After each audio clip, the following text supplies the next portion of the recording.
अस्सलाम वालेकुम जी, फ़याज़ रामे आप लोगों से मुखातिब है और उम्मीद है आप सब लोग खैरियत से होंगे। बात करेंगे सीमा हैदर केस के हवाले से और लेटेस्ट अपडेट पाकिस्तान में ये है कि ग़ुलाम हैदर के वकील एडवोकेट रोशन अज़ीम साहब ने एक लेटर लिख दिया है, एक ख़त लिख दिया है सुप्रीम कोर्ट ऑफ पाकिस्तान को। और ये ख़त एक जाली और फ़र्ज़ी वकील एक क्रिमिनल के बारे में है। आप समझ गए होंगे कि ये ए पी सिंह साहब के बारे में है।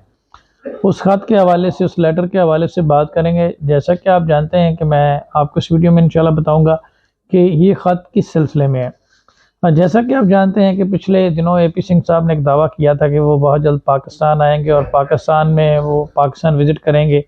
और इस चीज़ का उन्होंने दावा किया था कि उनको वहाँ पे बड़े प्रोटोकॉल के साथ इनवाइट किया जा रहा है या कुछ ऐसा मामला है। तो पहली वजह तो ये बनी कि आप जानते हैं कि ए पी सिंह साहब ने जो डॉक्यूमेंट सीमा हैदर को शहरियत दिलाने के लिए और उनकी मैरिज को प्रूव करने के लिए एक फ़र्ज़ी जो मैरिज थी, जो कोई रिलेशनशिप नहीं है, जो जबरी एक आप कह लें कि रिलेशनशिप है, उसको लीगल करने के लिए उन्होंने जो डॉक्यूमेंट्स बनाए थे और उन डॉक्यूमेंट्स की वेरिफिकेशन के लिए जो उन्होंने सचिन और सीमा के डॉक्यूमेंट्स पाकिस्तान हाई कमीशन और इंडियन हाई कमीशन में वेरिफिकेशन के लिए भेजे थे।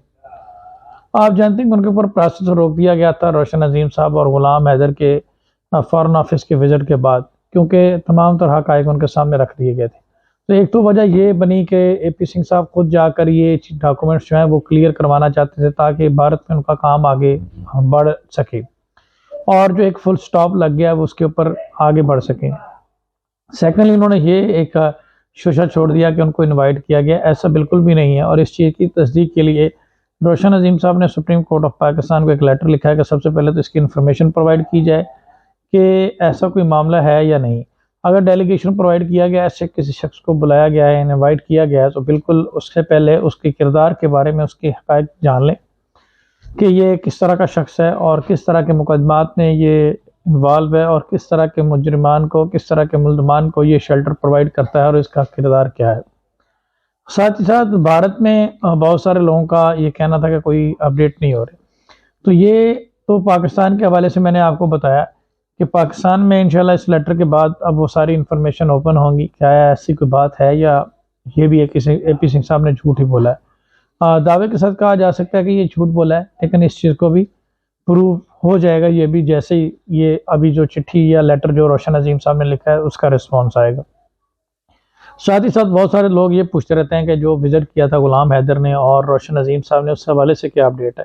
तो मैं आपको बताऊं कि उसमें इंडियन हाई कमीशन और पाकिस्तान का जो फ़ॉरेन ऑफिस है उन्होंने किसी किस्म का कोई पॉजिटिव रिस्पांस हमें नहीं दिया अभी तक। और विद इन 10 डेज़ उन्होंने रिस्पांस देने का वादा किया था कि विद इन 10 डेज़ वो हमारी एप्लीकेशन के ऊपर हमारे जवाब देंगे, लेकिन अभी तक उन्होंने कोई किसी किस्म का कोई जवाब नहीं दिया। तो इस हवाले से हम कॉन्स्टिट्यूशनल रेमेडी जो है वो अवेल करने जाएंगे इंशाल्लाह, सुप्रीम कोर्ट ऑफ पाकिस्तान में जाएंगे और वहाँ से फिर डायरेक्शन लेंगे कि इस एप्लीकेशन के ऊपर जो भी उनका एक ओपिनियन है या काम है उसको आगे बढ़ाया जाए। मज़ीद भी इसके अलावा 2-3 स्टेप्स हैं जो रोशन अज़ीम साहब इस चीज़ को क्लियर करेंगे।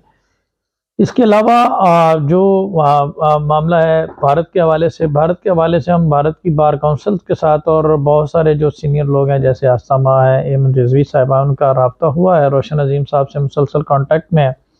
और वहाँ पे भी हम कोशिश करें कि ए पी सिंह साहब के साथ एक क्रिमिनल प्रोसीडिंग जो है इनिशिएट की जाए और वहाँ पे जो भारत के इदारे हैं जैसे ATS है, वहाँ की जो कोर्ट है, उनका जो प्रोसिक्यूशन डिपार्टमेंट है, वहाँ पे चीज़ों को जो है वो ज़्यादा एक्टिव किया जाए और इस चीज़ के बारे में भी देखा जाए कि वहाँ पे चार्जशीट क्यों नहीं अभी तक फाइल की गई। तो ये सारी चीज़ें हैं जिसको देखने के बाद इंशाल्लाह सीमा हैदर और ए पी सिंह साहब का BP जो है वो चढ़ जाएगा।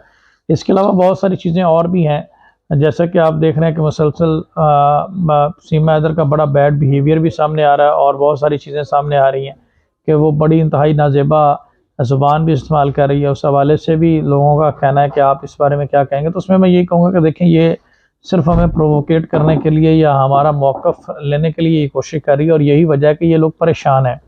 जिसका केस स्ट्रॉन्ग होता है, लीगली केस स्ट्रॉन्ग होता है, वो ऐसी हरकत बिल्कुल भी नहीं करता और ना ही कोई ऐसा जवाब बनाता है। वो खामोशी से अपना लीगली चीज़ों को प्रोसीड करता है। चूँकि इनका केस किसी किस्म का कोई नहीं है, तो इसलिए ये इस तरह की हरकत कर रहे हैं ताकि ग़ुलाम हैदर की जानिब से कोई रिएक्शन आए। और सेकेंडली ये लोगों को मुख्तलिफ कंट्रोवर्सीज में उलझा कर माइलेज गेन करते रहें और सीमा हैदर के नाम पर ब्लैक मनी बनाते रहें और इस तरह से करके मामला चलाते रहें। तो मैं आपको बता दूं कि लीगली इनके पास कोई भी नहीं है और ना ही कभी रोशन इनके वकील ने, जो कि एक फर्जी वकील है, उसने आके कभी एक्सप्लेन किया है इस चीज़ को कि उनका केस क्या है। आज तक उन्होंने लीगल पॉइंट के ऊपर बात नहीं की। जब भी उन्होंने बात की इधर उधर की रिलीजियस मैटर्स में बात की, हिंदू मुस्लिम मामला पे बहस की और इस हमेशा कंट्रोवर्शियल जो गुफ्तगू है वही उन्होंने की है। तो कभी भी इस तरह की गुफ्तगू उन्होंने नहीं की। तो मेरा आज भी उनसे चैलेंज है कि अगर उनका लीगली कोई केस है तो उस पर बात करें आके, लेकिन वो आज तक हमारे साथ डिबेट में नहीं बैठे।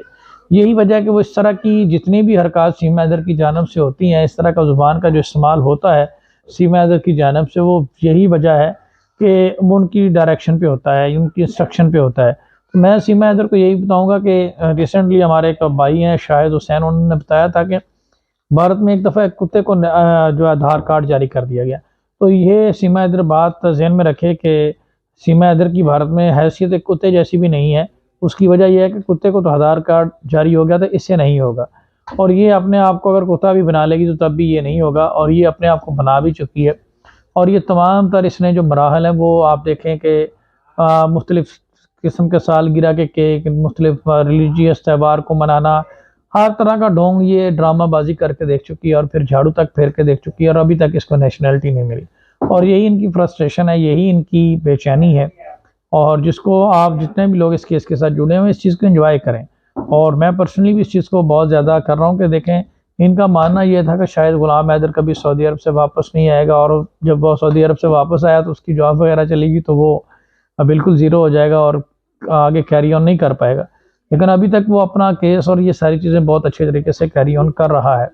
और एट दी एंड वही सामने चीज़ें आ रही कि जो तो कि अभी तक जो हर्डल्स आ रही हैं वो यही है कि दोनों ममालिक एक हॉस्टाइल बॉर्डर है और इसलिए चीज़ों को प्रोग्रेस आगे थोड़ी स्लो हो रही है।